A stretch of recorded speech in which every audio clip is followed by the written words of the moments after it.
Hey guys, Asmogan here. Sorry it's been so long since I made one of these. It's been a very taxing time lately, and I've been stuffing my plate absolutely full as is, so all I can do is ask for forgiveness and hope you all enjoy the content when I'm able to produce it. Anyway, today's homebrew is by Max over on the Discord, and yes, he confirmed being fine with only being referred to as Max. So, without further ado, I present to you the highlight of the Sentinels of Dawn. Inquisitor Grevik's log entry, 1st personal edition and 5th overall. What follows is a detailed account of the Sentinels of Dawn chapter of Adeptus Astartes. Before I begin, I must note the fate of my predecessor. As far as I have been made aware by those above my station, he was deemed missing. He was last noted as being en route to rendezvous with a Crimson Crusader fleet. Though said Astartes were contacted, they have officially denied any involvement with Igiel's disappearance. Personally, I have my doubts about this, but that is all they are for now.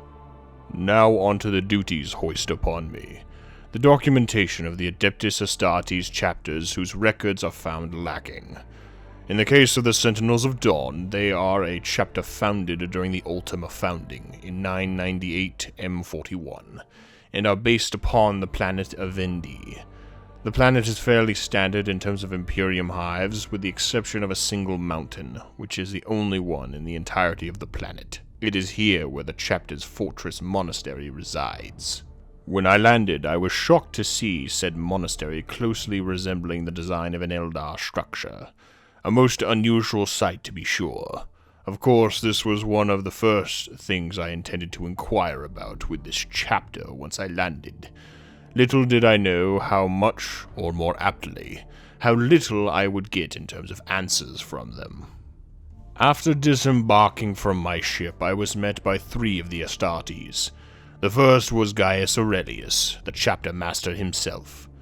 I was not sure if being welcomed by such a figure was a sign of respect, or in fact an intimidation tactic. Either way, my duties remained the same.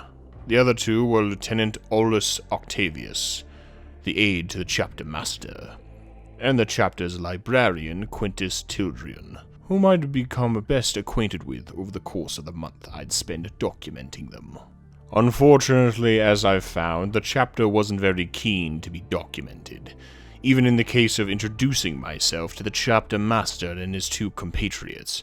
I was met with a very stern and to-the-point greeting in return. The chapter master quickly laid out numerous areas and times I was not to roam, and noted my handler, so to speak, was Quintus. As he was the librarian, I had already intended to focus my inquiries with him, but I made a dedicated gesture of gratitude and thanked the chapter master briefly before he made his final statement to me. Be warned, Inquisitor. We do not take kindly to interruptions. Even guests may overstay their welcome. After this, he and I would not come to speak but one word to one another until today, the day of my parting, though I'm getting ahead of myself. Octavius briefly mentioned all inquiries to the chapter master would have to go through Quintus, and then himself. Then he followed suit with his master. The moment the 2 left, it was as if the planet's gravity had halvened. The way they carried themselves was nothing if not intense. Quintus, on the other hand, there is little negative I can say about the man. Though, as all Astartes, he carried himself with dignity and boldness, he never had the same frightening air as those above his station. Personal notes aside, I began my inquiry with Quintus immediately. I first had Quintus regale me with the chapter's basic attributes, the most obvious of which would be their colors and symbol, which adorned the halls and chambers of their monastery. The black of our armor is inherited by our parent chapter, the Black Templars, and the purple was adopted during the Gdansk Revolution campaign, where we faced the contemptible heretics and their vile, debaucherous demon masters. A truly glorious time in our history. Though comparatively to other older chapters, I suppose it's a minor raindrop in the vast ocean of glory others have accumulated. Quintus further explained to me how truly young the chapter was. Many of its members are amongst its founding fraternity, in fact. We are but 100 years old as a chapter, but we've made great strides in establishing ourselves amongst the vast spectrum of our brother and cousin Astartes so far, and I would hazard to say we may one day overtake many in terms of overall reputation, though this may be wishful thinking. As we continue to speak over the preceding weeks, Quintus would continue to elaborate upon the chapter's overarching history. The Sentinels have only been around since 998 M41, and were assigned to stand in defense of the Mechanicus Titan forges, escorting them from Mars to a world known as Astalia. Once there, they were redeployed to aid in the extermination of a chaos uprising in an alternative world, entitled Gdansk, in the same sector, and to re-establish order. It was during this conflict we encountered a level of misfortune and shame, when one of our companies killed a large number of civilians. The reasons why are not known even to myself, but one thing is for certain, they were not shown any form of mercy by our brothers. For an Astartes chapter to even concern themselves with human casualties, as I understand it, it's a rarity, and Marines of Templar stock to show such shame and embarrassment over it is even more puzzling. Now that I think of it, as I write this, the Sentinels are very much unlike their progenitor chapter. They clearly have a preference towards melee combat, and their stern, blunt demeanor does suggest Dawn lineage. However, they not only have a librarian amongst their ranks, which, as I understand it, the Templars abhor psychers. They also clearly reside in a ruin of Xenos design, which no Templars, nor most Astartes in fact, would find comfort in, let alone find it palatable. Yet here they are. It's all rather strange to me, but as I am constrained to small approved sections of their monastery, and am always accompanied wherever I go, I cannot hope to satiate my suspicions with an impromptu investigation. I will merely note my misgivings here for a younger, more noble Inquisitor to look into on my behalf. Perhaps more can be uncovered by fresher, bolder eyes than my own. That aside, Quintus later on led me to the training yard of sorts where the younger members would spar with their mentors. It was during this clash of demigods that Quintus felt inspired to outline the chapter's composition of companies. The chapter is broken up into dedicated divisions along the lines of companies, and each division is referred to as a century. The first century is comprised of elite units, primarily Primaris Aggressors. The second is the bulk of the main combatants of the chapter, the Primaris Intercessors. The third are a close combat strike corps, mainly Blade Guard veterans and assault intercessors. The fourth are heavy armor and artillery. The bulk of this century is land raiders and predator tanks. These are merely 4 of a greater 10 as I understand it. I found this composition odd, since most Astartes chapters use divisions of companies, each with a wide array of purposes and specialties, any one of which can be deployed on their own to face individual threats and challenges. The outline of this chapter gives one the impression they primarily focus on fighting as one massive contingent, though Quintus elaborated. You are right to an extent, that is for sure. We do prefer to fight as one whole as opposed to many weaker parts, but as any chapter we are flexible in our combat doctrines, and we'll take portions of each century to form a combat group appropriate to a task that needs doing. An interesting explanation, but one I can understand easily. It seems the Sentinels of Dawn still hold true to the ancient ways of the Astartes before the heresy, during a time where their brotherhood fought as one massive cohesive legion of warriors. Were I a different man, I might even find it inspiringly poetic. Before I officially wrap up this document, I have to note a few small things. In my time within the monastery, though I was limited in my movements, I caught a glimpse of what I believe to be several sisters of the Adeptus Sororitas. I know that I'm a man far removed from any female companionship, and that can lead to the mind fantasizing oddities. But I insist what I saw was legitimate. I simply cannot explain why any of the Sisters of Battle would be here amongst the likes of the Astartes.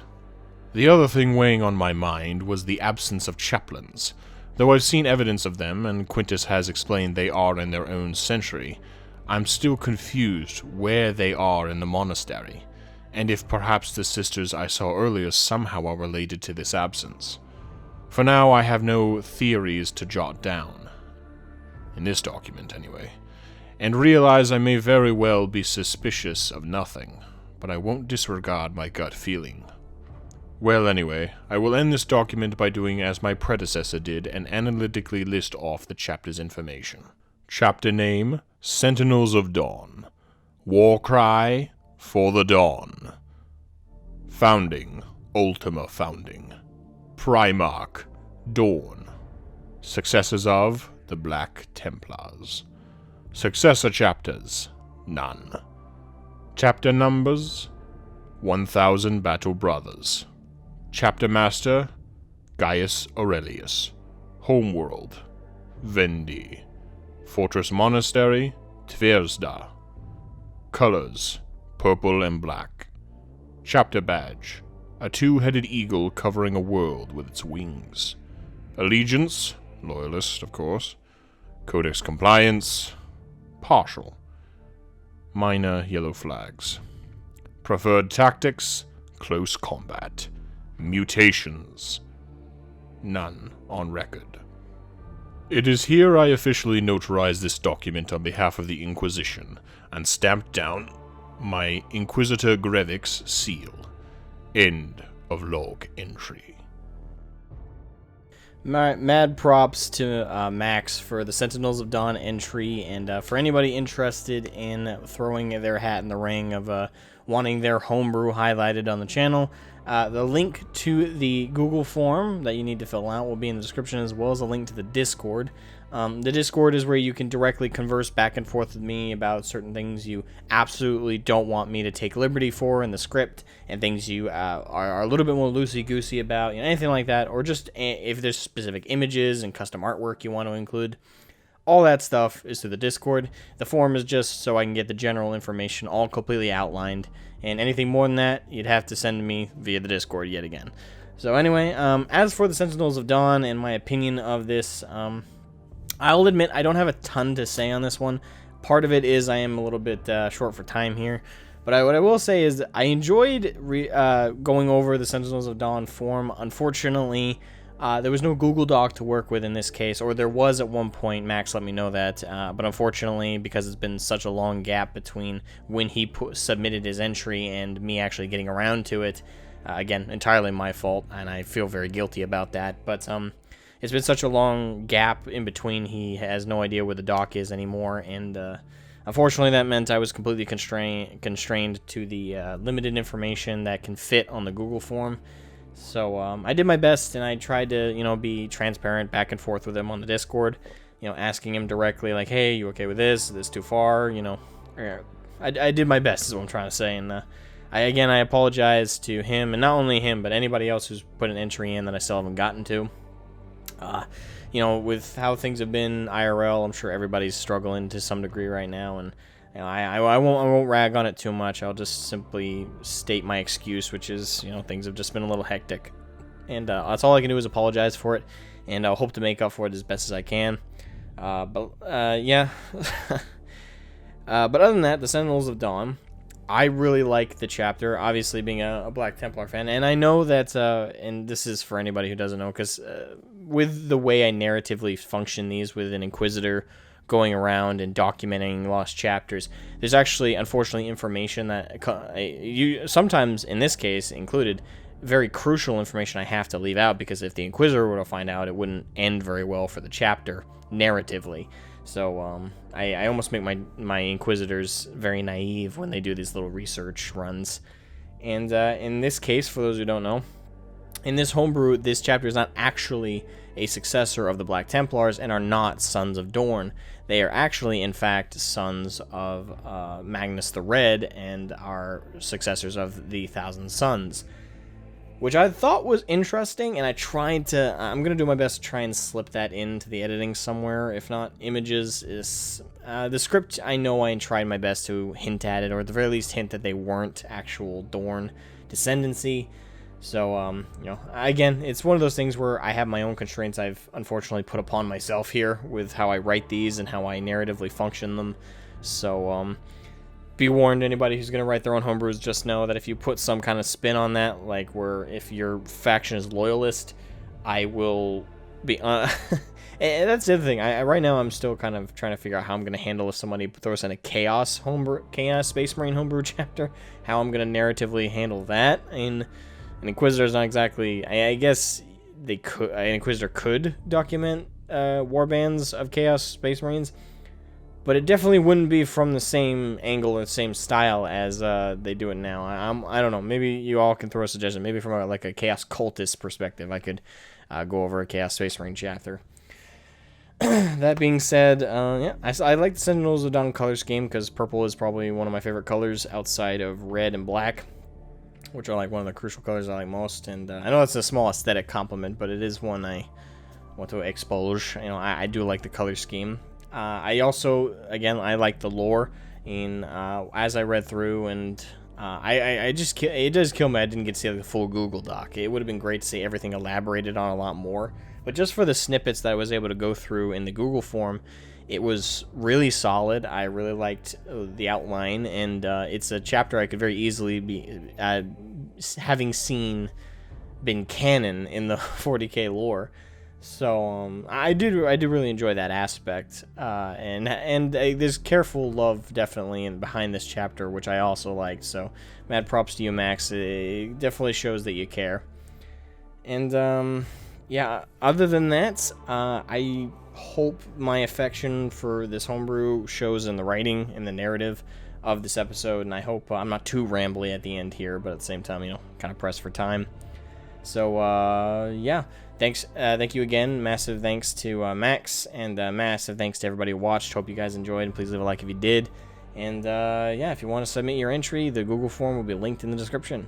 Anyway, catch you guys next time. Bye-bye!